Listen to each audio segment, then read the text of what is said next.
Mga Lodi, don't skip ads po tayo. Maraming salamat sa patuloy ninyong pagsuporta.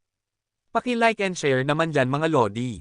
At sa mga gustong mag-donate sa ating GCash or regular na load, mag-comment lang po tayo. Para patuloy tayong makapag-upload ng mga bagong kabanata. Marami pong salamat. Subaybayan natin ang kwento ng isang kabataang nangarap para sa kanyang mga mahal sa buhay. Mula sa pinakamahina tungo sa pinakamalakas. Alamin natin ang kwento ng kanyang buhay. Kabanata 1741, Kabanata 1750. Kabanata 1741. Ano kaya ang kinain ng batang ito? Nakakatakot. Nabigla ang Moon Palace Master. Bilang pinakamakapangyarihan, hindi nila mahulaan kung ano ang nangyari upang maging ganito kalakas si Yehan. Walang gamot na may ganoong lakas. Namangha rin si Yan Yulan, bahagyang nakanganga ang maliit niyang bibig, at tinitigan ang binata na mukhang napakamapagmataas sa kawalan sa sandaling ito. Sa pagkakataong ito, nagbigay si Yehan sa kanya ng pakiramdam ng pagsamba, na para bang sa mundong ito, nagbago siya. Naging Diyos siya na naghahari sa lahat, at walang puwersang makakagawa ng paglaban sa harap niya. Hindi, tumataas pa rin ang aura sa katawan ni Yehan. Gulat na sabi ni Ching Wei. Sa katunayan, ang lakas na nakapipinsala sa katawan ni Yehan sa sandaling ito ay hindi pa tumitigil, at patuloy na tumataas. Sumiklab lamang ang kapangyarihan ni Suzaku sa sandaling ito, at, sa pagsiklab ng kapangyarihang ito, mayroon pa ring alon, ang mga mata ni Yehan ay puno ng sinaunang masamang espiritu, na nagparamdam na kakaiba at masama ang mga mata ni Yehan. Matagal na akong hindi gumawa ng kahit ano. Kung hindi dahil sa mahina ang katawan ng batang ito, paano nga kaya magtatangka ang maliit na demonyong master sa harapan ko? Naisip ni Suzaku, ang kumokontrol sa katawan ni Yehan ay ginagawa ang lahat upang ilabas ang sarili nitong kapangyarihan, hindi ito titigil hanggang sa maabot ang limitasyon na kaya ng katawan ni Yehan. Sa kawalan sa paligid niya, ang natitirang 9 Revelations Demon Venerables, 8 Revelations Demon Venerables, at isang Demon Emperor ay namangha na nakatingin kay Yehan. Hindi nila maproseso ang biglaang pagbabago, paano kaya naging napakalakas ng isang maliit na tao. Hayop! Isang 9 Revelations Demon Venerable ang agad na napatay. Nakita ito ni na Emperor Aoching at Emperor Heiwo, na nakikipaglaban kina Venerable Yin Yang at Ancient Sword Master. Kung hindi sila napipigilan ni na Venerable Yin Yang at Ancient Sword Master, gusto nilang mahuli si Yehan at parusahan siya. Ang Demon Saint Clan. Sa sandaling ito, ang ekspresyon ni Emperor Aoching ay lubhang malamig dahil nakaramdam siya ng sinauna at makapangyarihang aura sa katawan ni Yehan. Ang ganitong uri ng aura ay maaari lamang taglayin ng mga Demon Saint. Sila nga ito, muli na namang lumitaw ang mga Demon Saint sa mundong ito. Paano nagawa ito ng batang ito? Kinokontrol ng Yin Yang Venerable ang Tungtian Formation, at sa ilalim ng itim na belo, mayroon ding mga hibla ng hindi mapakilang pag-alon na kumakalat. Malinaw na ang paggawa ni Yehan nito, ay nagulat sa lahat ng mga makapangyarihan sa Immortal Realm. Totoo rin ito para sa Ancient Sword Master. Gayunpaman, ang kakayahan ni Yehan na agad na patayin ang 9 Revelations Yaozen ay nagpapatunay na mayroon ding kapangyarihan si Yehan upang makipagkompetensya sa Demon Emperor sa sandaling ito. Nagbibigay din ito ng pag-asa sa Ancient Sword Master na walang mangyayari kay Yehan. Maliit na demonyong master, naglakas loob kang kumilos ng mayabang sa harapan ko.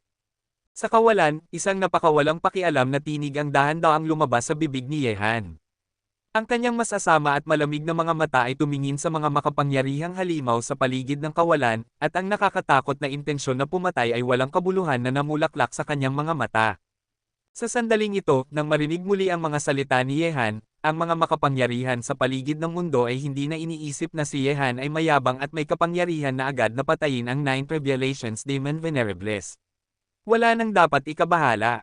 Nahaharap sa mga mata ni Yehan na puno ng malamig at nakamamatay na intensyon, ang mga makapangyarihang halimaw ay nagalit, iniisip na kahit na hindi sila mga nangungunang makapangyarihan sa Jiaolong Clan, sila ay mga mararangal na tao pa rin, ngunit ngayon ay tinapakan sila ng isang kabataang lalaki. Magtulungan natin para mapabagsak siya, buhay o kamatayan. Sa galit, nagsalita ang 9 Revelations Demon Venerable, at bigla, isang kabuoang 5 makapangyarihang lalaki, isang 9 Revelations Demon Venerable, 3 8 Revelations Demon Venerables, at isang Demon Emperor, ay sumugod patungo kay Yehan sa lahat ng direksyon sa paligid ng lokasyon ni Yehan. Sa isang iglap, ang nakakatakot na enerhiya ng halimaw ay nagliyab ng walang haba sa bahaging iyon ng mundo, na nagdulot ng pag-alon sa bahaging iyon ng mundo. Wow wow wow! Muran, habang ang grupo ng mga makapangyarihang halimaw ay sumugod patungo sa posisyon ni Yehan, sa ilalim ng takip ng nakakatakot na aura ng halimaw, 5 dragon na may haba ng 1,000 metro ang lumitaw sa mundong ito. Nang lumabas siya, ang napakalaking katawan ay tinakpan ng langit at araw na nagdilim sa buong mundo. Ang 5 flood dragon ay tila lumulutang sa mga ulap upang magbigay ng awa. Ang mundo ay ganap na nabalot ng enerhiya ng halimaw. Kahit na hindi sila tunay na dragon, ang kanilang kapangyarihan ay lubhang nakakatakot. Matapos makita ang tanawing ito, lahat ng mga makapangyarihan sa mundo ay umatras muli patungo sa malayong langit nang sila ay matakot. Ang 5 flood dragon na tinatakpan ng langit at araw ay nagbigay sa kanila ng nakakatakot na pakiramdam ng pang-aapi. Sa kawalan, ang tunog ng awit ng dragon ay umalangaw sa langit at lupa, at pagkatapos, isang flood dragon ang biglang sumugod pababa mula sa mga ulap, ang napakalaking katawan nito ay tila durugan si Yehan. Kayo lang ba ang karapat-dapat na tawaging dragon? Malungkot ang ekspresyon ni Yehan, at ang walang hanggang mabangis na liwanag sa kanyang mukha ay mas nakakatakot pa. Pagkatapos, ang kanang kamay ni Yehan ay lumabas, ang kanyang katawan ay parang kidlat, at bago pa man ang matutulis na kuko ng sumusugod na dragon ay dumapo sa katawan ni Yehan, ang kanyang kamay ay mahigpit na nakahawak sa matutulis na kuko ng dragon na parang bakal at buto. Agad-agad, isang lubhang nakakagulat na tanawin ang lumitaw sa kawalan.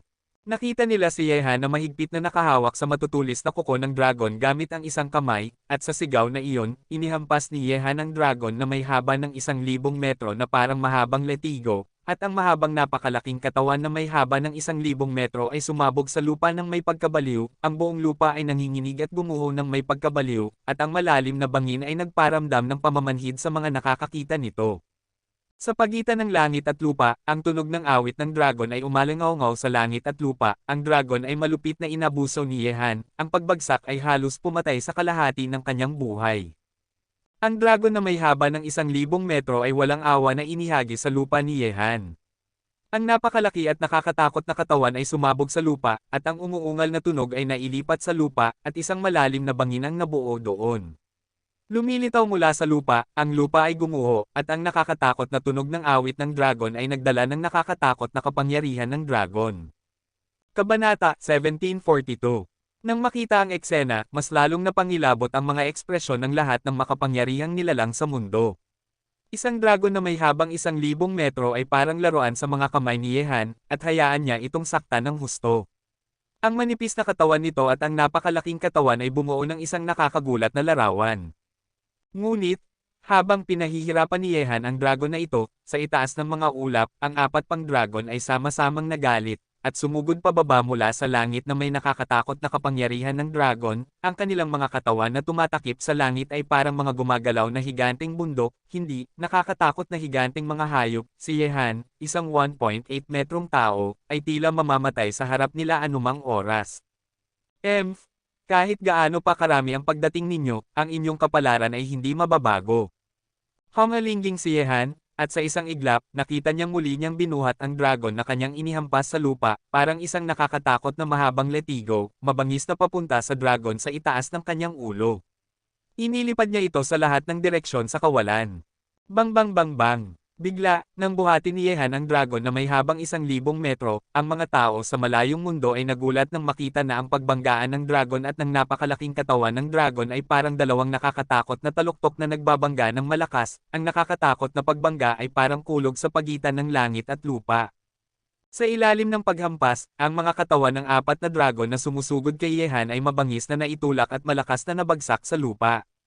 Nayanig ang lupa, nasira ang mundo. Kahit pa, ang hari ng mga halimaw na naging dragon ay sumabog ng diretso sa ilalim ng nakakatakot na epekto, at ang napakalaking katawan nito ay sumabog, ang dugo at laman ay lumilipad sa buong langit, na lubhang malupit. Ang epekto ng labanang ito sa pagitan ng tao at hayop sa lahat ng tao sa mundo ay napaka-nakakatakot. Mahirap isipin na ang 5 dragon na tumatakip sa langit at araw, sa ilalim ng mga kamay ng isang payat na tao tulad ni Yehan, ay lubos na walang lakas na lumaban, at sama-samang dinurog. Nagwawala. Sa lupa, sa loob ng radius na 10,000 metro, ay lubos na nawasak ng digmaang ito ng tao at hayop, at ang tunog ng pag-awit ng dragon ay hindi tumigil sa larangan ng digmaan na iyon. Ang mga ekspresyon ng mga tao sa malayo ay napangilabot. Sa sandaling ito, ang mga mata ng mundo ay halos nakatuon kay Yehan na nakikipaglaban sa 5 nakakatakot na dragon. Ngayon ay walang nag-iisip kung bakit biglang naging napakalakas ni Yehan. Ang nakakatakot na eksena ng labanan ay nagpahinto sa kanilang pag-iisip. Wow wow wow! Ang nakakatakot na tunog ng pag-awit ng dragon ay umalangaw-ngaw mula sa lupa. Ang manipis na mga kamay ni Yehan, na parang bakal at buto, ay hawak pa rin ang matatalas na kuko ng dragon. Sa ilalim ng kanyang kontrol, ang dragon ay maituturing na walang lakas na paglaban. Gayunpaman, matapos ang unang pag-ikot ng paligsahan, bukod sa hari ng mga demonyo, ang 3 Panginoon ng mga demonyo ng 8 pagsubok, at ang Panginoon ng mga demonyo ng 9 na pagsubok na pinigilan ni Yehan ay mabangis na nakikipaglaban.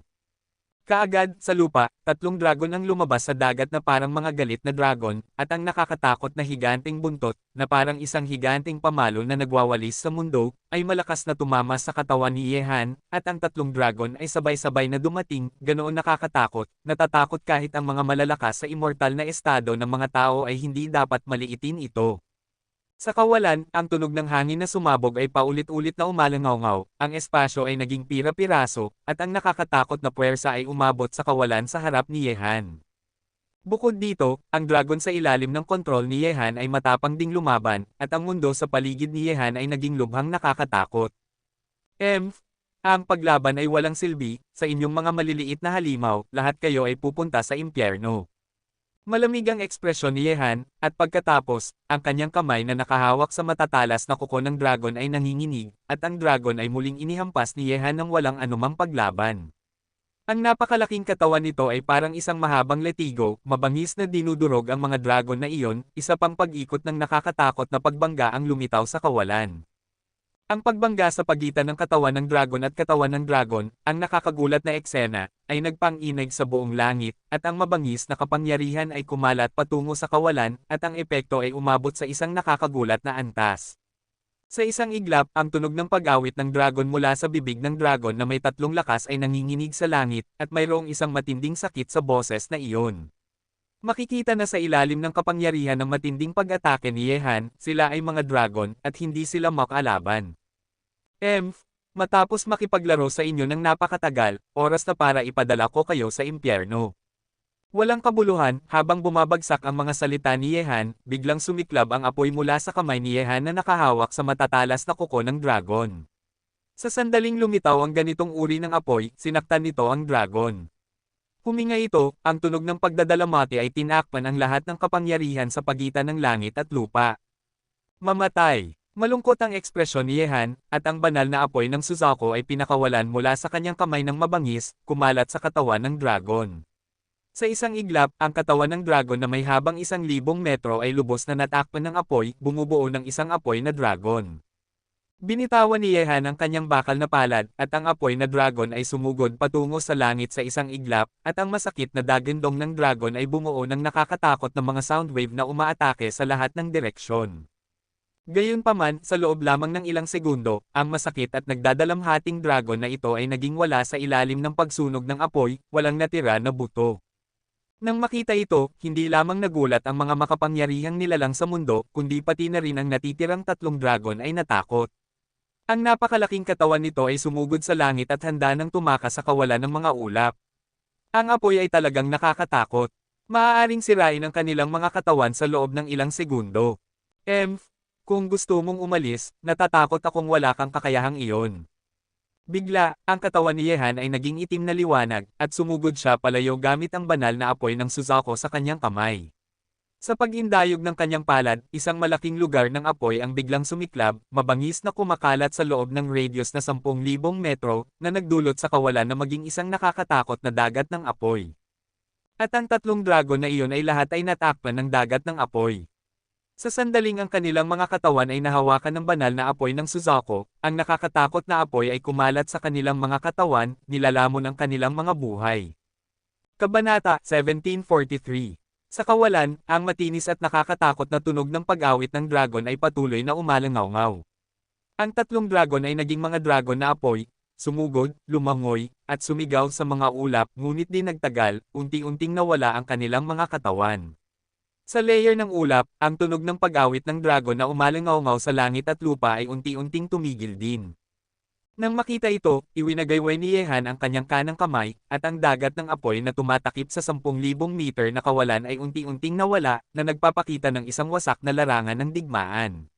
Sa mundong ito, maliban sa dalawang hari ng mga demonyo, ang natitirang mga panginoon ng mga demonyo ay lahat ay pinatay ni Yehan.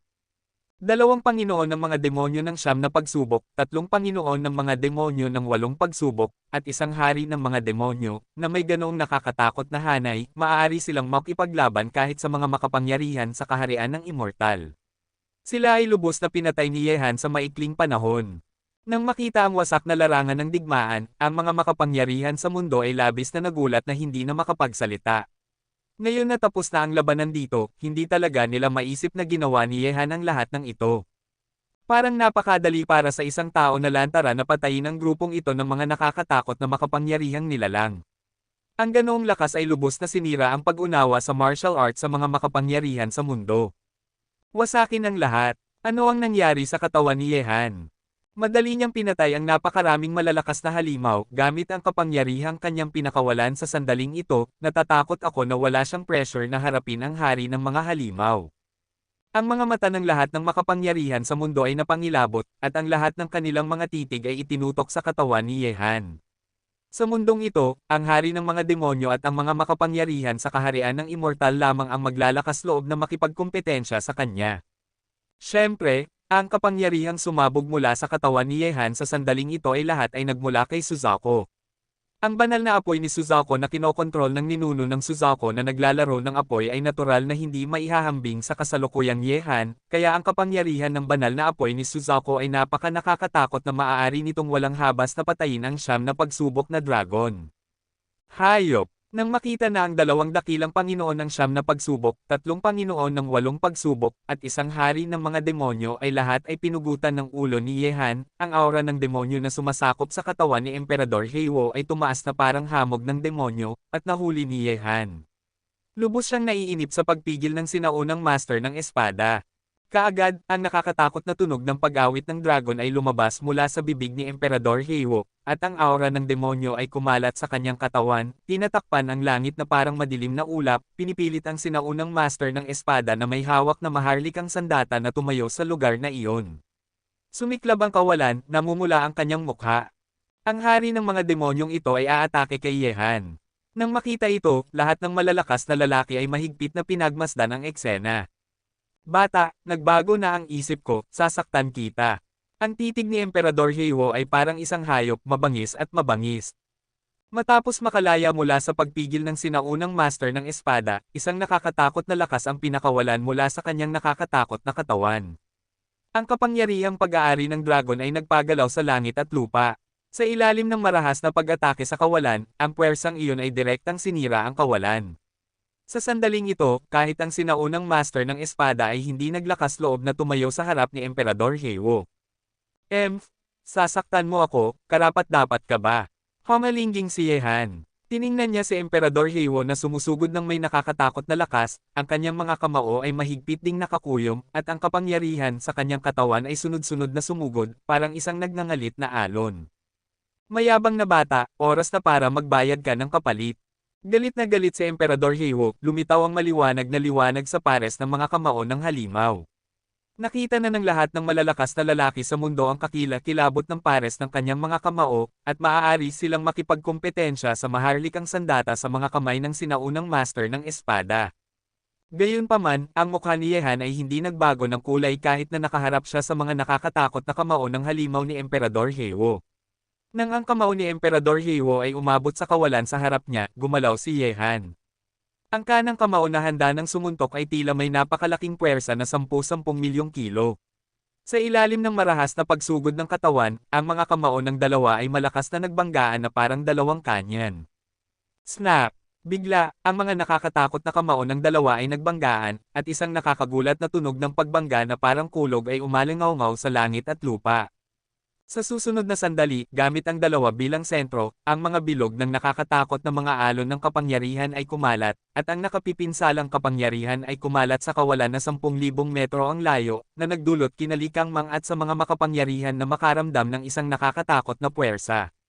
Dumating ang nanalo, hinaipan ang mga sulok ng kanilang mga damit at lumilipad, at ang kanilang mahabang buhok ay nagliliparan.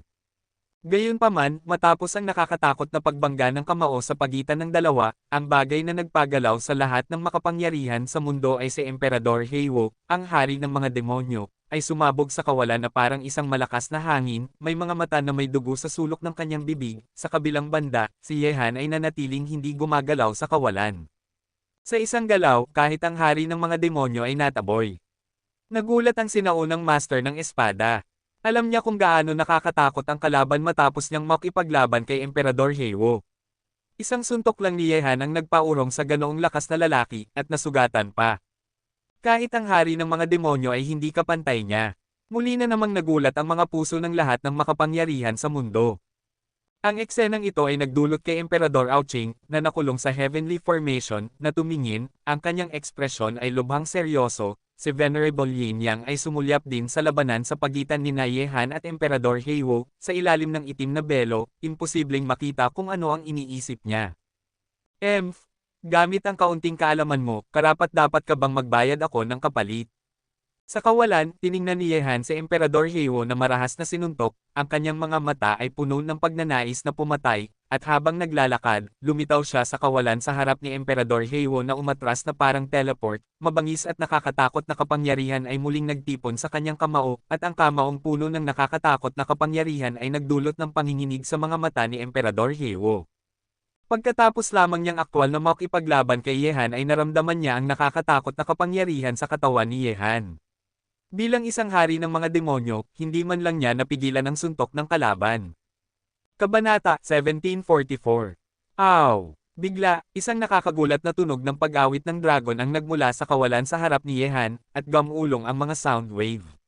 Sa sandaling ito, kahit si Emperador Heiwo, isang nakakatakot na hari ng mga demonyo, ay kailangang pumili na mag-transform.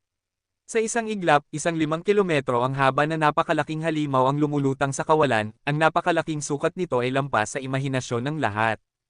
Well, huminga ang dragon, at isang nakakatakot na hininga ang lumabas mula sa mabangis na bibig ng dragon. Ang hiningang ito ay kinain pa nga ang hangin, na lubhang nakakatakot.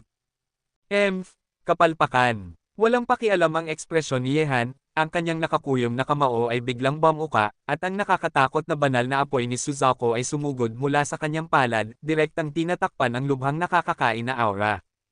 Aw! May isa pang nakakatakot na pag-awit ng dragon, at ang 5,000 metro ang haba na higanti ay parang isang gumagalaw na higanteng bundok, at ang napakalaking katawan nito ay mabangis na sumugod kay Yehan upang sugpuin ito.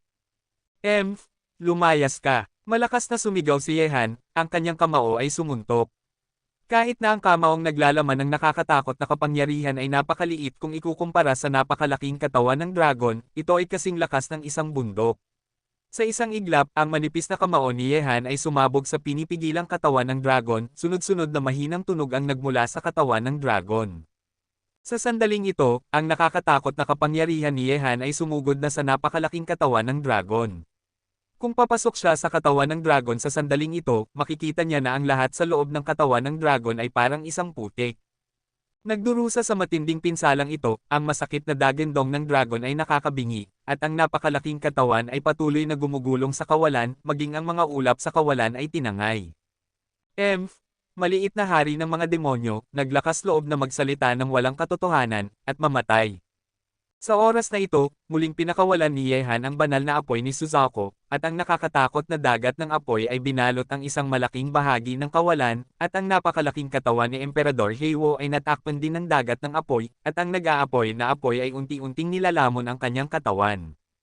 Sa kawalan, ang napakalaking katawan ni Emperador Heiwo ay unti-unting nilamon ng dagat ng apoy, at ang masakit na dagendong ng dragon ay dahan-daang nawala sa langit at lupa. Sa buong mundo, lahat ng mata ay nakatingin sa eksena sa sandaling ito, at ang aura ng takot ay namumukadkad sa kalaliman ng mga mata. Matapos ang grupo ng mga nakakatakot na Panginoon ng mga demonyo, isa pang makapangyarihang hari ng mga demonyo ang inilibing dito. Namatay siya sa mga kamay ni Yehan. Sa sandaling ito, manhid na ang lahat. Kahit si Venerable Yin Yang ay labis na nagulat. Ang hari ng mga demonyo ay isang makapangyarihang nilalang na kapantay niya, at ang ganoong nakakatakot na pag-iral ay namatay sa mga kamay ni Yehan ng napakadali. Ano ang nangyari sa batang ito? Ang mga mata ng sinaunang master ng espada ay nagulat. Matapos ang tigil putukan, ang kanyang mga mata ay hindi kailanman iniwan ang katawan ni Yehan kahit isang sandali, ngunit hindi niya ito maintindihan, at hindi niya alam kung saan nagmula ang kapangyarihan ni Yehan. Siyempre, hayaan silang mag-isip, natatakot ako na ang taong kumokontrol sa katawan ni Yehan ay hindi si Yehan, kundi isang matandang halimaw na nabuhay ng libo-libong taon, at ito ay dahil ang katawan ni Yehan ay hindi kayang magtiis ng napakaraming lakas, kung hindi, isang bagay na kapritsyo lamang para kay Yehan na sirain ang mga makapangyarihang nilalang na ito. Hindi maganda. Gamit si Emperador Heiwo, ang nakakatakot na hari ng mga demonyo, na inilibing sa mga kamay ni Yehan, ang natitirang si Emperador Aoqing ay namutla na, kahit ang sikat na mandirigma ng angkan ng dragon, na pumatay kay Wu Shuang, ay natakot. Bigla, ipinakita rin ni Emperador Aoqing ang kanyang sariling katawan sa formation na umaabot sa langit. Ang nakakatakot na katawan ng isang dragon ay nagwawala sa formation na iyon, ang nakakatakot na lakas ay nagpagalaw sa langit at lupa, ang 999 na haligi ng bato sa kawalan ay malakas na sumabog, at ang mga sirang bato ay lumilipad sa buong langit. Nang makita ito, binawi ni Venerable Yin Yang ang sumabog na liwanag sa kanyang kamay, at umatras, iniiwasan ang nakakatakot na puwersa ng epekto. Ang batas ng astrolabe, ngayon. Bigla, si Emperador Aoqing, na naging isang nakakatakot na dragon, ay nagsalita ng mga salita, at pagkatapos, sa itaas ng kanyang ulo, isang pag-ilog na kalangitan, ang lumitaw. Naglalaman ito ng isang mundo, at ang bawat bituin dito ay konektado ng isang sumabog na liwanag. Sa sandaling lumitaw ang paraan ng astrolabe, isang pintuan ang biglang bumukas sa kawalan, at si Emperador Aoqing, na naging dragon, ay handa nang sumugod sa pintuan ng kawalan. Ito ay, ang sinaunang paraan ng astrolabe. Nang makita ang eksenang ito, isang nakakatakot na liwanag ang samilaw sa mga mata ng sinaunang master ng espada. Ang ganitong uri ng paraan ng astrolabe ay napakabihira sa Gods and Demons continent. Ito ay dapat na isang master na nakakaunawa sa formation ng kawalan, at ang top level na master. Maaari lamang itong magawa sa pakikipagtulungan ng mga pinakamahusay na master ng paggawa. Kabanata 1745. Gayunpaman, ang sinaunang paraang ito ng astrolabe ay matagal nang nawala, at natatakot ako na kakaunti na lamang ang nakakaalam nito ngayon. Ang paraang ito ng astrolabe ay may kakayahang sumire sa kawalan at paikliin ang distansya ng oras at espasyo. Gamit ang paraan ng pagdedos sa astrolabe, maaari nitong tumpak na mahanap ang isang posisyon, upang ito ay mapakita sa anumang lugar na gusto mong puntahan. Ang bagay na ito ay nasa mga kamay ng angkan ng dragon. Ang paraan ni Tai ng pananalo sa mga puso ng tao ay hindi talaga madali. Itinaas ni Yehan ang kanyang ulo, at tiningnan niya ang pabilog na kalangitan na lumitaw mula sa kawalan, at mayroon ding nakakatakot na ekspresyon sa kanyang mga mata. Kumikislap ang kanyang mga mata, gayunpaman, dahil inihatid na ito sa pintuan, paano ko kayo hihingin na kunin ito pabalik para lang samantalahin si Yehan. Matapos ang mga bulong na salita ay bumagsak, tiningnan ni Yehan si Emperador Aoqing na handa nang makatakas sa pintuan ng kawalan, ang nakakatakot na mabangis na liwanag ay muling sumilaw, at pagkatapos, ang kanang kamay ni Yehan ay umabot, na naging isang malaking kamay ng langit. Maliit na demonyo, bakit ka aalis kung nandito ka na, manatili ka rito. Kaagad, ang malaking kamay ni Yehan ay biglang bumagsak, at direktang hinawakan ng napakalaking buntot ng dragon ni Emperador Aoqing. Si Emperador Aoqing, na ang ulo ay tumagos na sa pintuan ng kawalan, ay napilitang ilabas ni Yehan. Hinayla palabas. Pagkatapos, si Yehan ay humihigpit, at ang napakalaking katawan ni Emperador Aoqing ay malakas na nabagsak sa lupa, na nakikipag-ugnayan sa lupa. Nang makita ito, ang mga sulok ng mga bibig ng mga tao sa mundo ay umikot. Ang nakakatakot na hari ng mga demonyo ay parang laruan sa harap ni Yehan, na pinapayagan siyang gawin ang kanyang ginawa ng walang anumang paglaban. Ang ganoong kayamanan ay nahulog sa mga kamay mo, maliit na demonyo, at talagang nabigo ito. Tinatanggap ko ang bagay na ito ng may ngiti. Matapos sabihin iyon, gumawa si Yehan ng isang walang laman na galaw gamit ang kanyang kamay, at pagkatapos ay nakita ang pabilog na kalangitan na biglang lumiit at nahulog sa mga kamay ni Yehan na parang isang kompas na kasing laki ng palad. Sa astrolabe, ang mahiwagang mga ron ay natakpan, at ang mga tuldok na bituin ay kumikinang na parang mga hiyas.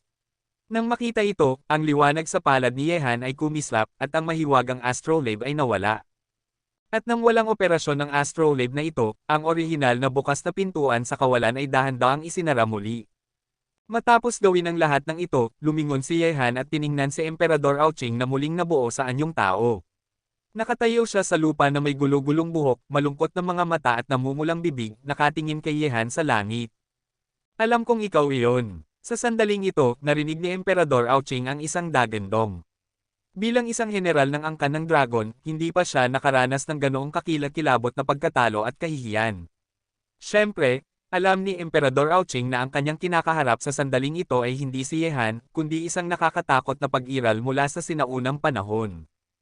Emph, maliit na demonyo, makinig sa akin kung gusto mong mabuhay, kung hindi, hindi ko hahayaang magkaroon ka pa ng pagkakataong muling mabuhay.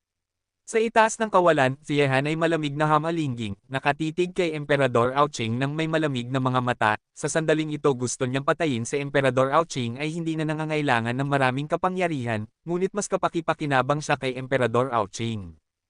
Ano ang gusto mo? Sumigaw si Emperador Aoqing na may pangit na ekspresyon, at sinabi, ang kabilang partido ay isang halimaw na banal na angkan, napakadaling patayin siya, maliban sa kanya, ang mga master na ipinadala ng kanyang angkan ng dragon sa Yaoguang domain sa oras na ito, ang buong hukbo ay naubos, at maging ang kayamanan ng astrolabe ng angkan ng dragon ay nawala, na maituturing na isang malaking pagkawala. Hindi magtatagal, malalaman mo na ito ang iyong tanging pagkakataon upang mabuhay. Tiningnan ni Yehan si Emperador Aoqing at walang pakialam na sinabi, at pagkatapos ay nakita siyang iwinagayway ang kanyang kanang kamay, at si Emperador Aoqing ay nawala na sa piraso ng langit at lupa na ito. Nang makita ito, ang mga nakakagulat na ekspresyon sa mundo ay unti-unting nawala, at pagkatapos, ang kanilang mga mata ay muling tumitig kay Yehan. Ngayon, ang kabilang partido ay katumbas ng pagpuksa sa lahat ng malalakas na angkan ng halimaw sa sarili niya, gamit ang ganoong nakakatakot na lakas, tumagos ito sa mga puso ng lahat ng tao sa mundong ito. Gayunpaman, habang pinapanood nila ng ganoon, ang titig ni Yehan ay nakatingin na sa kawalan kung saan naroon si Venerable Yin Yang. Ang eksenang ito ay nagdulot ng paglubog ng mga mata ng sinaunang master ng espada, at ang puso na ibinaba sa pagitan ng langit at lupa ay muling tumaas, at may isang kakilakilabot na malamig na aura na sumabog mula sa katawan ni Venerable Yin Yang. Maliit na bastardo, hindi mo ba gustong bayaran ang iyong utang na loob gamit ang paghihiganti? Sabi ni Venerable Yin Yang habang nakatitig kay Yehan na may nakakatakot na masamang espiritu sa kanyang boses. Maliit na brat, gusto mo bang bayaran ang iyong utang na loob gamit ang paghihiganti? Ang boses ni Venerable Yin Yang ay naglalaman ng isang lubhang nakakatakot na masamang espiritu. Ngayon, maituturing siyang tumulong kay Yehan, at ngayon na tapos na ang lahat, gusto pa bang gawin ni Yehan ang isang bagay sa kanyang tagapagtaguyod? Nang marinig ang mga salita ni Venerable Yin Yang, lahat ay nagulat nang banggitin ito. Gamit ang kapangyarihang taglay ni Yehan sa sandaling ito, hindi na kailangan ng maraming kapangyarihan upang harapin si Venerable Yin Yang. Kahit na tinulungan ni Venerable Yin Yang si Yehan sa oras na ito, sila ay mga kaaway bago iyon. Nang makita ang eksenang ito, isang malungkot na liwanag ang sumilaw sa magagandang mata ni Yan Yulan sa malayo. Sa patas na pagsasalita, ayaw niyang makita si Yehan na nakikipaglaban kay Venerable Yin Yang, ngunit ngayon, talagang lalaban ba si Yehan? Sa sandaling ito, pareho sina Yao Fengtian at Gu Jianxi ay tumingin kay Yehan. Ang Yehan sa sandaling ito ay nagdulot sa kanila ng kakaiba at pamilyar na pakiramdam, ito ay ang katawan ni Yehan, hindi ito mababago. Sa mundo, may kumpletong katahimikan, at walang nagsalita. Lahat sila ay nakatitig kay Yehan at Venerable Yin Yang. Ang tahimik at kalmadong kapaligiran na ito ay nagbigay sa mga tao ng isang nakakatakot na pakiramdam ng pang-aapi. Tinulungan mo ako ngayon, kaya natural na hindi kita gagalawin. Ang mga alitan sa pagitan nating dalawa ay mapapawi. Kung magkikita ulit tayo sa hinaharap at maging mga kaaway ulit, tiyak na babawiin ko ang lahat bago. Tinitigan ni Yehan si Venerable Yin Yang. Sa sandaling ito, kontrolado na ni Yehan ang kanyang katawan, at ang kamalayan ni Suzaku ay bumalik na sa kanyang katawan. Gayunpaman, matapos mabawi ni Yehan ang kontrol sa kanyang katawan sa sandaling iyon, napagtanto niya na ang lakas sa kanyang katawan ay naubos na sa sandaling ito, at ang buong katawan niya ay masakit at hindi kayang tiisin. Kabanata 1746. Gayunpaman, ngayon, magagamit lamang ni Yehan ang natitirang kapangyarihan kanina upang takutin si Venerable Yin Yang. Kung gusto niyang talagang makipaglaban sa kalaban, hindi siya makakalaban ngayon. Matapos sabihin ito, tiningnan muli ni Yehan ang sinaunang master ng espada, matandang lalaki, magkita tayo sa madilim na lungsod. Kaagad, umalis si Yehan sa kawalan, kailangan niyang umalis, si Suzaku ay nagmamadali na sa kanya, at ang kapangyarihan sa katawan ni Yehan ay naubos na, at kagyat niyang kailangan na mabawi ang kanyang sariling kapangyarihan.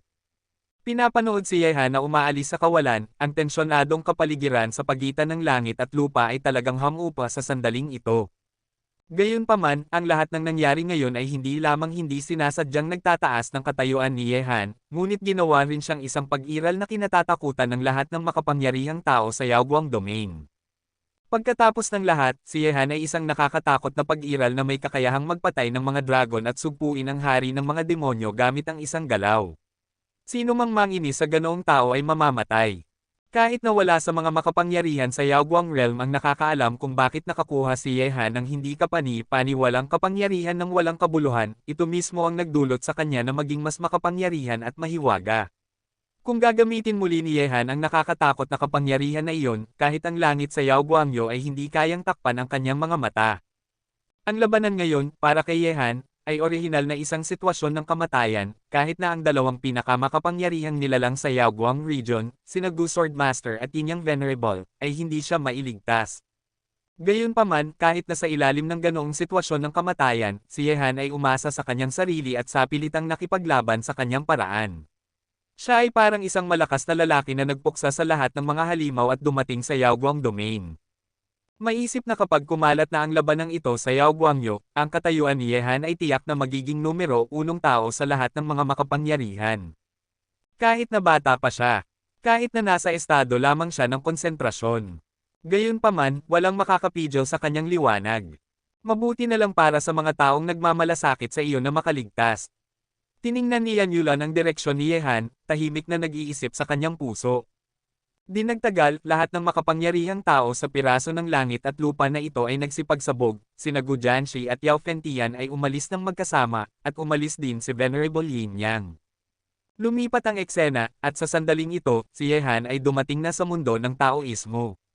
Nakaramdam siya ng pagmamadali sa gitna ng nagmamadaling boses ni Suzaku, at ang kabilang partido ay maaaring nakaharap sa isang masamang sitwasyon.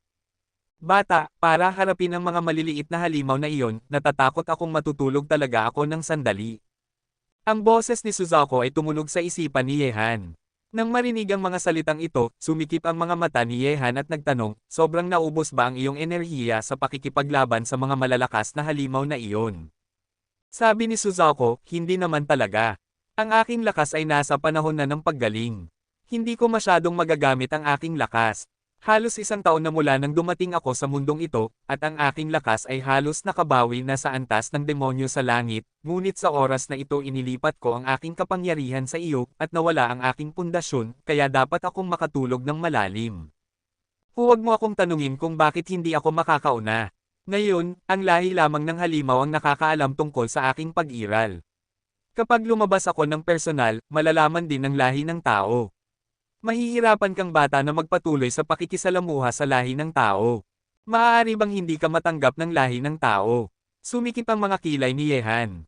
Sabi ni Suzaku, may ilang mga bagay na hindi ko maipaliwanag sa iyo ngayon. Sa oras na ito hinarang ko ang lahat ng kapangyarihan ng angkan ng halimaw, ngunit sa susunod na pagkakataon, tiyak na magpapadala sila ng mas makapangyarihang mga puwersa sa Yaoguang Domain, kaya dapat kang umalis dito kaagad, sa susunod na pagdating nila, talagang walang makakaprotekta sa iyo. Umalis sa Yaoguangyo. Huminga ng malalim si Yehan at sinabi, alam ko kung ano ang gagawin. Mabuti iyon. Sabi ni Suzaku, at ang astrolabe na iyon, kailangan mong panatilihing ligtas. Dahil nakalaan kang makuha ito, marahil ang iyong pag-asa na makabalik sa China ay nakasalalay dito, ngunit hindi ka pa nagiging kataas-taasan, kahit papaano ay ikaw ay kalahating hakbang na kataas-taasan, huwag mo itong gamitin ngayon, marahil kapag nagising ako, ipapaliwanag ko sa iyo, huwag mong pabayaan ang paglilinang ng banal na apoy ni Suzaku, mas malakas ang banal na apoy ni Suzaku na iyong kinokontrol, makakatulong din ito sa aking paggaling. Nang marinig ang mga salita ni Suzaku, isang maliwanag na liwanag ng pag-asa ang samilaw sa mga mata ni Yehan, maaari kayang tulungan siya ng astrolabe na makabalik sa China. Okay, nauubusan na ako ng oras, ang maliit na demonyo ay dumating na. Sa oras na ito, matapos ang mga salita ni Suzaku, si Emperador Aocheng, na may pangit na mukha, ay dumating na sa harap ni Yehan. Bilang isang hari ng mga demonyo, hindi niya kayang hawakan ang isang bakas ng kaiabangan sa harap ni Yehan. Maliit na demonyo, huwag kang magreklamo, isang araw ay malalaman mo kung gaano katalino ang mga desisyong iyong ginawa. Sa pagkakataong ito, ang boses ni Suzaku ay tumunog sa nakapalibot na langit. Nang marinig ito, ang mukha ni Emperador Aoching ay nagpakita ng isang malamig na ekspresyon, at sinabi niya, mayroon pa ba akong ibang pagpipilian ngayon? Wala. Muling tumunog ang boses ni Suzaku. Kabanata 1747. Marahil bago ito, ang dalawa sa kanila ay nag-usap na tungkol sa isang bagay. Gayunpaman, habang iniisip ni Yehan ang mga bagay na ito, isang patak ng asensya ng dugo ang lumipad palabas ng kanyang katawan ng kusa, sumusugod patungo sa mga kilay ni Emperador Aoching, na nagdulot ng mas pangit at namumutlang mukha ni Emperador Aoching. Kontrata ng Panginoon Aliping, kontrata. Walang kabuluhan, nakita ko ang mga sumabog na nakakatakot na aura ng halimaw na sumasakop sa tuktok ng ulo ni Emperador Aoching. Ang aurang ito ay ang aura ng banal na angkan ng demonyo sa katawan ni Suzaku, at pagkatapos ay sa ilalim ng titig ni Yehan, ang aurang ito ay naging isang sinag ng liwanag kasama ang asensya ng dugo ni Yehan, ito ay sumama sa isipan ni Emperador Aoching. Hindi nagtagal, nagulat si Yehan na madama na mayroong isang banayad na koneksyon sa pagitan niya at ni Emperador Aoching, at malinaw na naiintindihan ni Yehan kung ano ang iniisip ng kabilang partido. Ang 40,000 na update ay nakumpleto na ngayon, at magpapatuloy na ma-update bukas. Paunang sasabihin ko sa inyo na matapos ang pagtatapos ng patuloy na pagsabog na ito, ang normal na update ay ibabalik sa 2 hanggang 3 kabanata bawat araw. Ang mga mambabasa na masyadong mabagal ay maaaring magbasa ng iba pang mga natapos na libro. Salamat. Sa sandaling ito, nakaramdam si Yehan ng isang banayad na koneksyon sa pagitan niya at ni Emperador Aoching, na parang si Emperador Aoching ay mapapawi gamit lamang ang isang pag-iisip mula sa kanya. Malinaw na alam ni Yehan kung ano ang iniisip ni Emperador Aoching sa sandaling ito. Sa sandaling ito, ang mukha ni Emperador Aoching ay naging lubhang namumutla dahil siya at si Yehan ay pumirma ng kontrata ng Panginoon Aliping. Si Yehan ang Panginoon, siya ang alipin, at bilang isang alipin, hindi niya kayang labanan si Yehan. Sa sandaling lumaban siya, magagamit ni Yehan ang kapangyarihan ng kontrata upang kunin ang kanyang buhay. Bata, pinilit ko na siyang pumirma ng kontrata ng Panginoon Aliping sa iyo. Kung may anumang problema na hindi ko malulutas habang natutulog ako, maaari kong ipagawa sa kanya ang pagtulong sa iyo. Huwag kang mag-alala, hindi na niya kayang suwiin ang iyong mga utos ngayon. Ang boses ni Suzaku ay tumunog sa isipan ni Yehan. Matapos marinig ang mga salitang ito, ang mga mata ni Yehan ay lumiwanag. Kung mangyari ito, hindi ba siya magkakaroon ng isang libreng hari ng mga demonyo bilang isang tulisan sa kanyang tabi? Nang maisip ito, tiningnan ni Yehan si Emperador Aoching sa parehong paraan, naramdaman niya na ang kabilang partido ay napakasama sa sandaling ito, at ang kanyang ekspresyon ay matigas. Gayunpaman, sapat na ang pag-iisip na siya, isang maringal na hari ng mga demonyo, ay magtatapos bilang isang alipin ng estado ng konsentrasyon. Natatakot ako, gamit ang lakas ng hari ng mga demonyo bilang isang alipin sa isang tao sa estado ng konsentrasyon, siya lamang ang mag-iisa sa buong God and Demon Continent. Gaano katagal ang kailangan mong matulog? Tanong ni Yehan sa kanyang puso. Sabi ni Suzaku, marahil 1 buwan, marahil mas mahaba pa, ngunit kung ikaw, bata, ay magpapataas ng kapangyarihan ng banal na apoy ni Suzaku, marahil ay mas maaga akong madyay gising. Ang kapangyarihang ating nilinang ay pareho at maaaring ibahagi. Nang marinig ito, ang mga mata ni Yehan ay nagyelo. Gusto niyang palakasin ang banal na apoy ni Suzaku, maliban na lang kung ang kanyang lakas ay bumuti. Ang kanyang katawan lamang ang makakatiis sa mas malakas na kapangyarihan ng banal na apoy ni Suzaku. Sa madaling salita, tandaan mo ang aking mga salita at umalis sa Yaguang Realm sa lalong madaling panahon. Ang mundo ng lahi ng tao ay may malawak na lupain at saganang mga mapagkukunan. Kahit na ang lahi ng halimaw ay makapangyarihan, hindi sila naglakas loob na kumilos ng walang ingat sa mundo ng lahi ng tao. Bukod dito, ang Yaguang Realm ay isang entablado para sa iyo. Masyadong maliit pa ito, kailangan mong pumunta sa isang mas malawak na entablado upang maipakita ang iyong sarili. Nang marinig ito, tahimik na tumango si Yehan. Sa sandaling umalis siya sa Yaguang Realm, alam na niya kung saan pupunta. Halos 1 taon na siyang nasa mundong ito.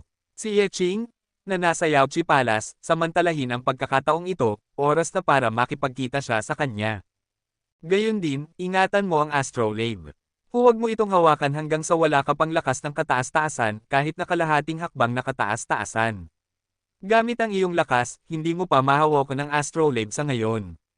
Marahil, gusto mong bumalik sa China ng maaga. Ang disk ay isang pagkakataon. Pagpapatuloy ni Suzaku. Ang ibig mong sabihin, maaari kong umasa sa astrolabe upang bumalik sa China bago ko kailangang maghintay para sa kaharian ng immortal at kontrolin ang mga batas. Tanong ni Yehan. Sabi ni Suzaku, tingnan natin ang pagkakataon, ang madedos ng astrolabe na ito ay mga lokasyon lamang sa mundo ng Gods and Demons continent, ngunit hindi imposible na magdedos ng ibang espasyo. Gamit ang astrolabe na ito, maaari kong umasa sa mga demonyo ang kapangyarihan ng banal na angkan ay nakaramdam ng posisyon ni Na Qinglong at ng iba pa, at sa gayon ay bumalik sa China, ngunit kung babalik ka, bata, ang lakas na ito ay hindi dapat masyadong mahina. Huwag kang mag-alala, magsisikap ako. Huminga ng malalim si Yehan at sinabi, kung mayroong ganoong araw, maaari ko lamang umasa sa iyo, at hihintayin ko ang iyong paggising mula sa isang malalim na pagtulog. Tandaan, huwag mong sabihin sa kahit sino ang tungkol sa aking pag-iral, kahit na sa iyong pinagkakatiwalaang tao. Unti-unti, ang boses ni Suzaku ay nawala na sa isipan ni Yehan. Hindi niya alam kung gaano katagal bago magising ang kabilang partido mula sa malalim na pagtulog na ito, ngunit malinaw naman, inayos na ni Suzaku ang lahat para kay Yehan bago siya makatulog, hindi lamang pinipilit ang isang demonyo ang emperador ay pumirma ng kontrata ng Panginoon alipin kay Yehan, at ipinaalam sa kanya na umalis sa Yao Guangyo. Kahit na sa oras na ito ang mga makapangyarihan ng Yaozo ay lubos na napawi, ang Yaozo ay hindi kailanman susuko ng ganoon na lamang. Sa susunod na pagkakataon, ang kanilang lakas ay magiging mas malakas pa. Tungkol kay Suzaku, syempre hindi sasabihin ni Yehan ang pag-iral nito, silang lahat ay mga taong may mga sikreto sa isa't isa. Bukod dito, mula sa tono ni Suzaku, tila hindi tinatanggap ng lahi ng tao ang banal na lahi ng demonyo. Makikita ito sa katotohanan na ang kabilang partido ay hindi lalabas ng personal sa bawat oras. Tuwing nasa panganib si Yehan, si Suzaku ay laging lihim na tutulong sa kanya. Lumabas ng personal. Sa oras na ito si Yehan ay nakaharap sa isang ganoong nakakatakot na krisis, si Suzaku ay hindi pumili na lumabas sa sarili, ngunit pinili na ilipat ang kanyang kapangyarihan kay Yehan, kinokontrol ang katawan ni Yehan upang tulungan siyang malampasan ang krisis. Ha! Sa mundong ito, kakaunti lamang ang mga taong maaari kong pagkatiwalaan, at ikaw ang pinakamahalaga. Dahan-dahan na huminga si Yehan, pagkatapos ay tiningnan niya si Emperador Aoqing na nakatayo sa kanyang tabi, iwinagayway ang kanyang kamay at sinabi, sa ngayon, hindi mo na kailangang sumunod sa akin, kapag kailangan kita, mas mabuting huwag kang maglaro sa akin. Nang marinig ito, ang mga mata ni Emperador Aoqing ay nagyelo, ngunit kahit na mayroon siyang pag-aalinlangan sa kanyang puso, wala siyang magawa kundi yumuko, opo, Panginoon. Nakaramdam si Yehan ng napakalaking ginhawa ng tawagin siyang Panginoon, ang kabilang partido ay isang makapangyarihang hari ng mga demonyo, katumbas ng isang tao sa kaharian ng immortal. Kabanata 1748. Pagkatapos, dumating si Yehan sa kubo ng kawayan at nagsimulang mag-ensayo. Sa pagkakataong ito ay hiniram ni Suzaku ang kanyang katawan, kahit na talagang nagbigay ito sa kanya ng magandang reputasyon, ngunit ang mga epekto ay napakaseryoso rin. Ngayon, hindi magagamit ni Yehan ang 10% ng kanyang lakas sa katawan. Lumalabas ang lakas, at dahil ang kanyang katawan ay nakatiis ng napakaraming puwersa, ang kanyang mga kalamnan ay masakit at hindi kayang tiisin, at maging ang katawang ito, kailangan niya maging pamilyar muli dito. Sa loob ng kubo ng kawayan, nagsimulang sumipsip si Yehan ng kapangyarihan ng ginto sa batong hugis ginto. Ang matalas na kapangyarihan ay umikot sa kanyang buong katawan, inaalis ang sakit, at ang tuyong dantian ni Yehan ay napuno ng bagong enerhiya.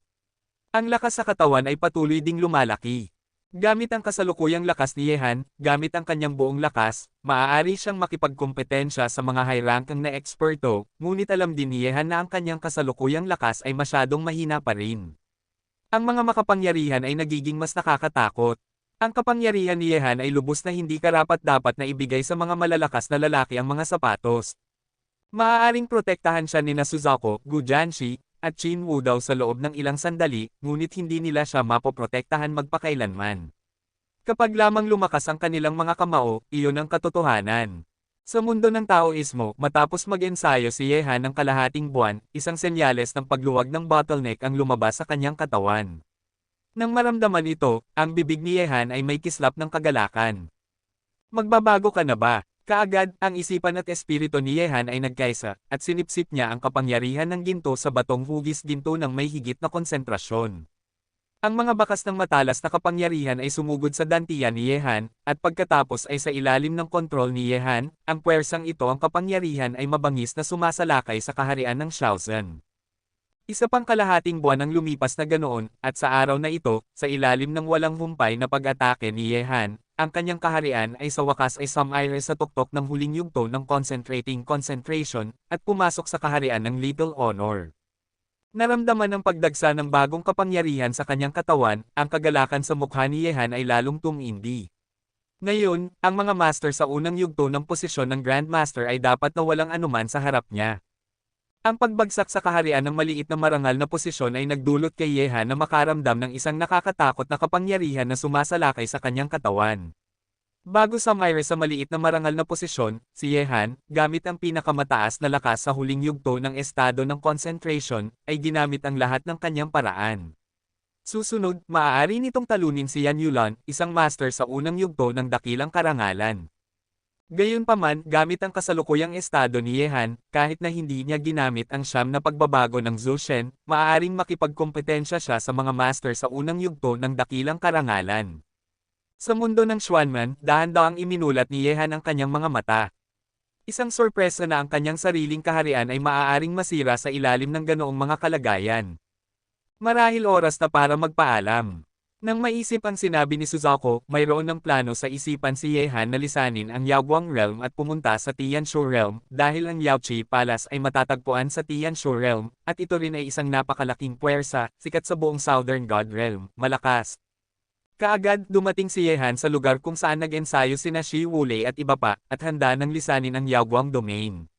Si Yehan ay natural na gustong ipaalam sa mga taong ito, lalo na sina Helian Waki at Ren Zhongshan, kung susunod ba sila sa kanya, hindi pa sigurado si Yehan. Aalis sa Yao Guangyo, Junior Brother Ye, may nangyari ba?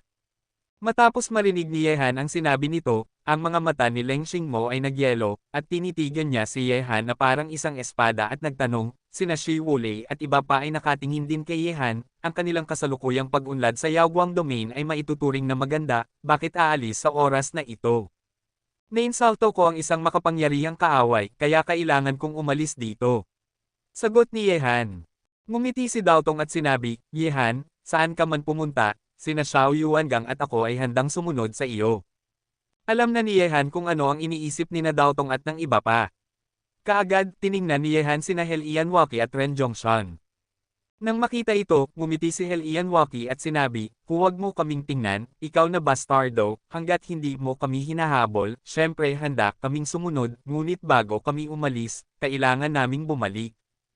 Oo, tumango si Yehan. Pagkatapos, dinala ni Yehan sina Helian Waki at Ren Zhongshan palayo sa mundo ng Taoismo, at ang tatlo sa kanila ay sumugod sa madilim na lungsod.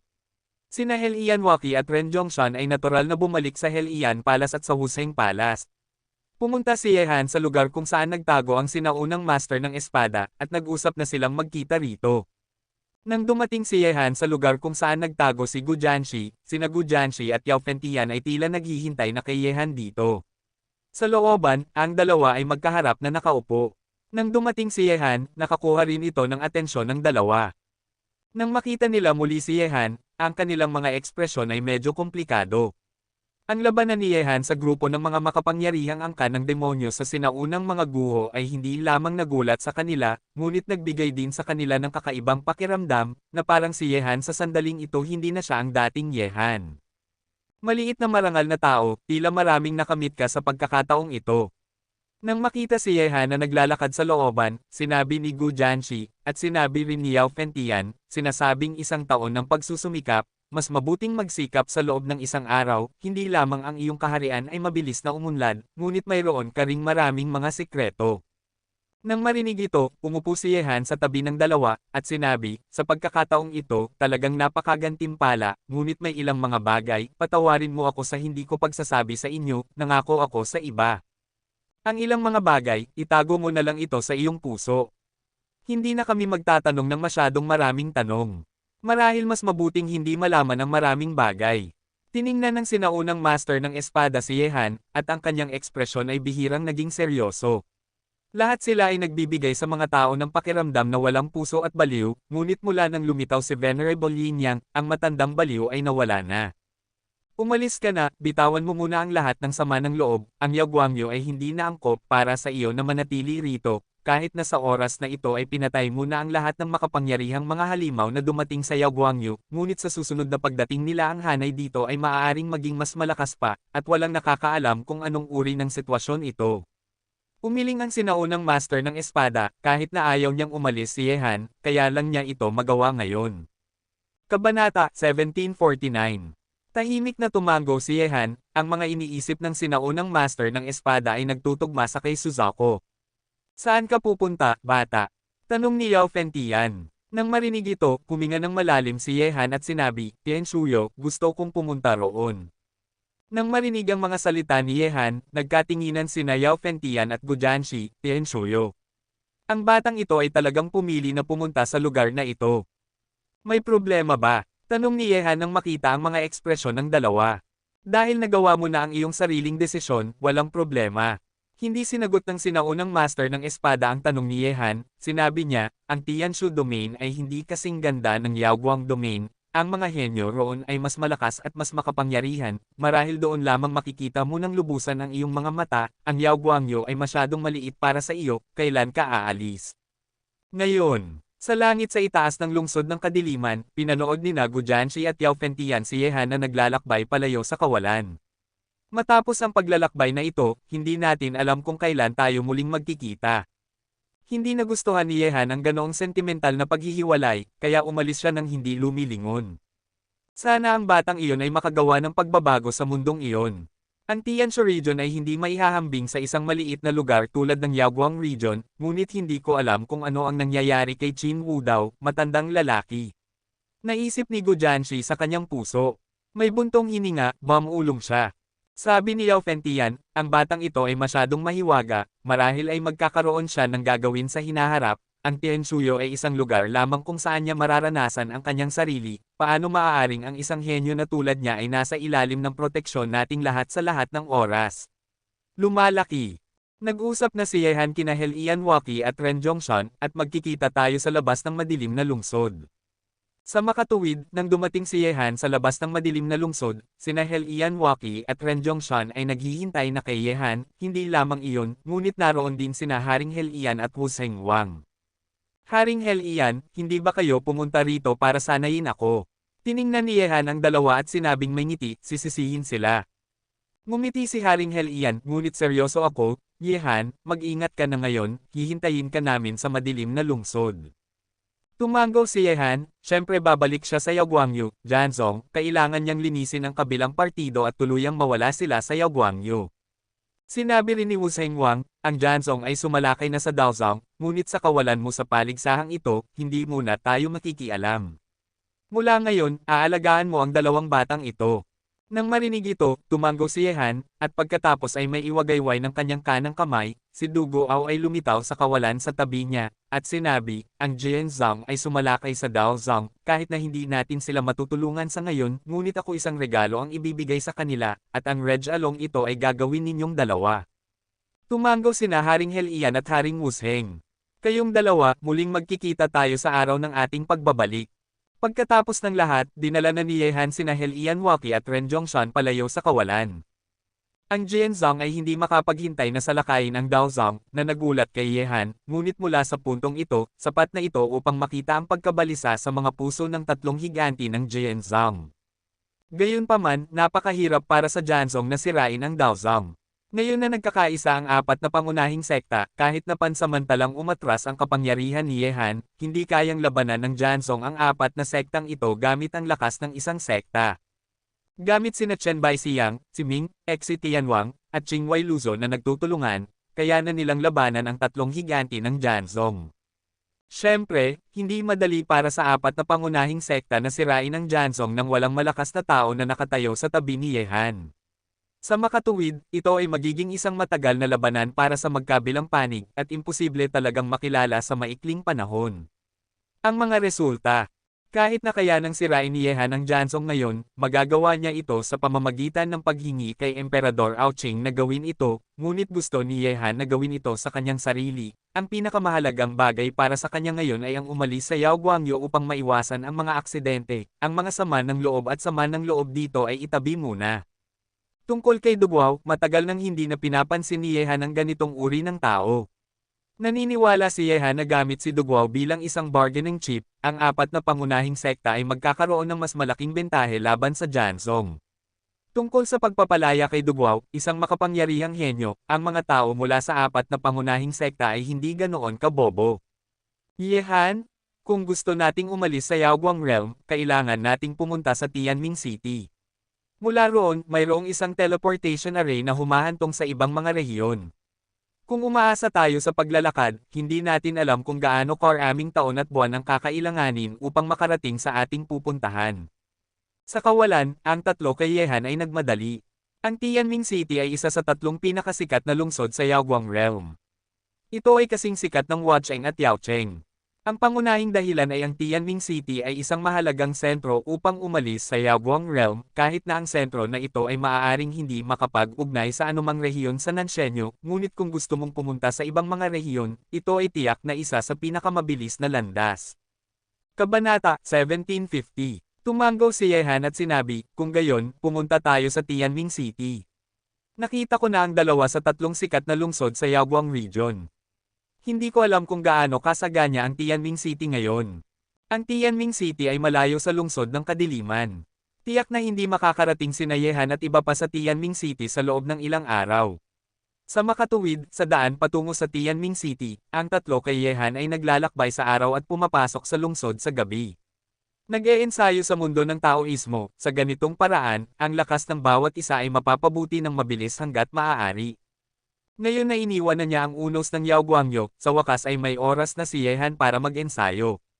Gamit ang kanyang bilis ng paglilinang, at ang kanyang avatar ay nag-e-ensayo rin sa parehong oras, maisip na si Yehan ay magiging mas kaunting nababahala sa ibang mga bagay sa hinaharap. Ang lakas ni Han ay tiyak na mapapabuti ng napakabilis, at hindi magiging problema ang makipagsabayan kina Dao Tong at Xiao Yuangang na nagsusumikap na para sa posisyon ng dakilang karangalan. Lumipas ang kalahating buwan na ganoon, at sina Yehan, Helian Waki, at Dao Tong ay nakarating na sa Tianming City. Sa sandaling ito, sa harap ng tatlo kay Yehan ay isang kahangahangang lungsod. Sa loob ng lungsod, mayroong mga matatayog na lumang gusali ng kastilyo. Ang siksik ng mga gusali ay nagpapahirap na makita ang dulo sa isang sulyap. Sa itaas ng kawalan, ang mga figure ng mga malalakas na lalaki ay parot-par ito, at ang maingay na kapaligiran sa lungsod ay mararamdaman mo kahit na nasa labas ng lungsod. Kung ikukumpara sa lungsod sa harap ko, kahit na hindi ito kasing lawak ng lungsod ng kadiliman, mukhang mas maunlad ito kaysa sa lungsod ng martial arts at lungsod ng gamot. Pagkatapos ng lahat, ito ay isang mahalagang sentro upang umalis sa Yaoguang Domain. Ang ilang mga tao ay gustong pumunta sa ibang mga rehiyon upang galugarin ang mga practitioner na nakaranas ay magtitipon dito. Sa Tianming City, isang malaking bilang ng mga practitioner ang umaalis sa Yaoguang Domain mula rito bawat buwan, at ang teleportation array sa Tianming City ay hindi ginagamit ng basta-basta, at mayroong limitasyon sa oras. Ang isa na kumokontrol sa teleportation formation dito ay hindi anumang puwersa sa Yaoguang Domain, ngunit ang Chenyelo. Ang mahiwaga at makapangyarihang organisasyong ito ay kumakalat sa buong mundo ng tao. Kung gusto mong pumunta sa ibang mga rehiyon sa pamamagitan ng teleportation formation, kailangan mong magbayad ng maraming espiritual na bato bilang bayad. Ang tatlo kay Yehan ay lumapag sa labas ng Tianming City, pumasok sa Tianming City sa pamamagitan ng paglalakad, at pagkatapos ay humanap ng isang restoran upang manirahan. Hindi agad posible na umalis sa Yaoguang Realm. Matapos magtanong, sina Yehan tatlong tao si Han ay dumating sa gitnang parisukat ng Tianming City. Ang parisukat ay 10,000 metro ang lapad at mayroong dalawang napakalaking teleportation altar sa gitna ng parisukat. Ang ganitong uri ng teleportation array ay mas kahanga-hanga kaysa sa mga teleportation array na itinatag ng mga pangunahing sekta sa Yaoguang Domain.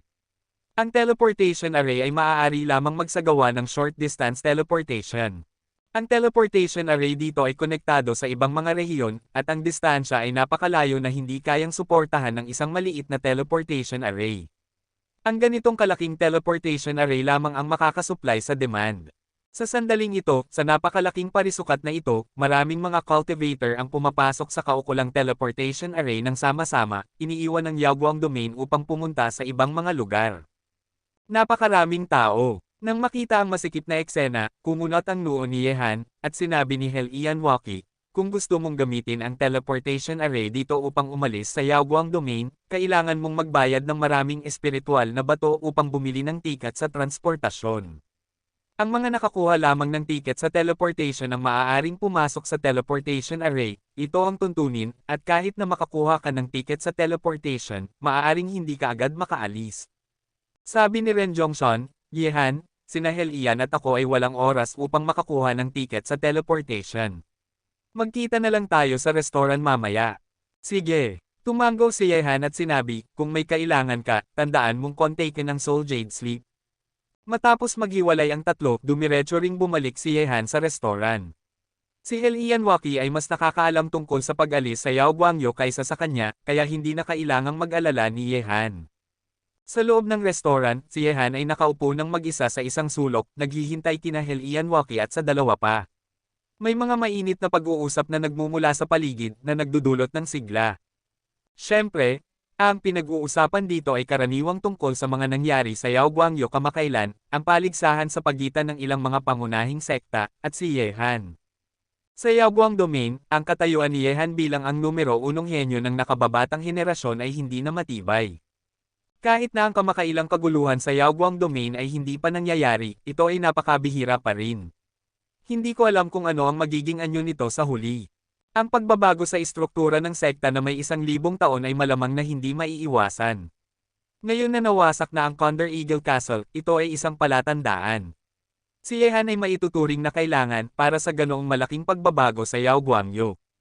Ang taong ito ay kasalukuyang nasa tuktok ng henerasyon ng kabataan ng Yao Guangyo at walang makakapantay sa kanya. Ang pagsusuri sa kanya ng Chenny Hello noon ay totoo nga. Kailan nagkamali ang isang tao sa Chenny Tower? Ngunit si Yehan ay hindi lamang nasa tuktok ng nakababatang henerasyon. Nakarinig na ang makapangyarihang angka ng demonyo ay dumating, si Yehan ay malupit na nagpahirap sa hari ng mga demonyo at pinatay ang hari ng mga demonyo gamit ang kanyang mga hubad na kamay. Hindi ko alam kung bakit siya nagkaroon ng ganoong nakakatakot na kapangyarihan ng walang kabuluhan, ngunit hindi maikikailan na ang mga tao sa Yaoguang region na pinakatatakot sa mga sekta ay hindi na sina Venerable Yin Yang at Ancient Sword Master. Nang marinig ang mga boses na ito mula sa paligid, si Yehan ay nakaupo ng mag-isa sa sulok ng walang sinasabi, at ang mga tao sa buong restoran ay hindi man lang napansin na ang pangunahing tauhan na kanilang pinag-uusapan ay narito sa sandaling ito. Gayunpaman, habang pinag-uusapan ng mga taong ito, sa labas ng restoran, isang babae na nakasuot ng simpleng puting damit ang pumasok. Ang babae ay nakasuot ng belo, at ang kanyang hininga ay kasing tahimik ng isang lotes. Ang kanyang hitsura ay agad na nagdulot ng katahimikan sa restoran. Sa sandaling ito, marahil ay nakaramdam ng isang bagay, si Yehan ay lumingon upang tumingin, at ang babaeng pumasok sa restoran sa oras na ito ay si Yan Yulan. Nang makita ang hitsura ni Yan Yulan, labis ding nagulat si Yehan. Bakit siya pumunta rin sa Tianming City? At pumunta rito? Gayunpaman, marahil upang kumpirmahin ang mga iniisip ni Yehan, matapos pumasok sa restoran, si Yan Yulan ay dumiretso sa posisyon ni Yehan, at ang tunog ng mabagal na mga yapak ay unti-unting narinig ni Yehan. Ito si Yan Yulan. Narinig ko na sinamba niya si Venerable Yin Yang bilang kanyang guro, at ang kanyang sariling lakas ay umabot na sa kaharian ng dakilang karangalan. Kung pag-uusapan lamang ang kaharian, si Yan Yulan ay maituturing na numero 1 sa mga nakababatang henerasyon ng Yao Guangyo. Ang mga tao, walang sino man ang may mas mataas na kaharian kaysa sa kanya.